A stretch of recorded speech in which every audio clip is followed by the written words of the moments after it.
না, সম্মাননা পেতে তো অবশ্যই ভালো লাগে। আর সবচেয়ে ভালো লাগার বিষয় হচ্ছে যে বাংলাদেশে যে কয়টা টেলিভিশন আছে, সবগুলা টেলিভিশনের মধ্যে চ্যানেল 24 এর বিনোদন টিমটাকে তারা বেস্ট মনে করেছে এবং সেখানে তার একটা অংশ আমি। তো এটা আমার জন্য অনেক ভালো লেগেছে এবং সেই অংশীদার হিসেবে আজকে আমাকে অ্যাওয়ার্ড দেওয়া হলো। এটা আমার জন্য আসলে অনেক ভালো লাগা।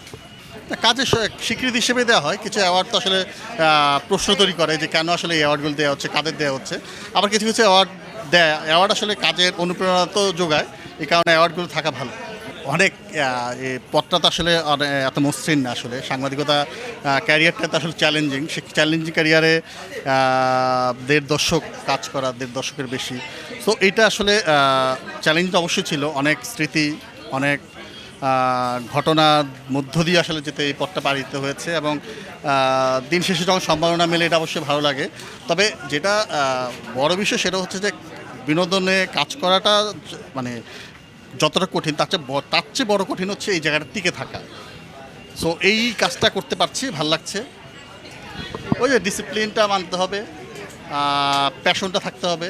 এখানে হয়তো অনেক ক্ষমতা নেই, অনেক টাকা নেই, কিন্তু ভালো লাগা ভালোবাসাটা যদি থাকে তাহলে কাজ করা সম্ভব। আদারওয়াইজ কাজ করা তাদের বলবো হচ্ছে কাজটা যেন করে, তারা যেন ওই যেহেতু জায়গাটা খুব রঙিন, আশপাশে অনেক সেলিব্রিটি, সো এসে সেলফিটা যেন না তোলে, পাশের ছবিটা যেন না তুলে ওই আমার পাশে ওনার সেলিব্রিটির পাশে ছবি তুলবো, সে ছবিটা তুলে পোস্ট করব, আমিও ওই জায়গাটা হয়তো করব। এই ভাবনাগুলো না রেখে আমি আমার কাজটা করি, ওই সেলিব্রিটি আমার পাশে এসে নিজে নিজেই ছবি তুলবে, আমি না তুলি আর কি, এই সেলফিটা না তুলি, এই প্র্যাকটিসটা না করি আর।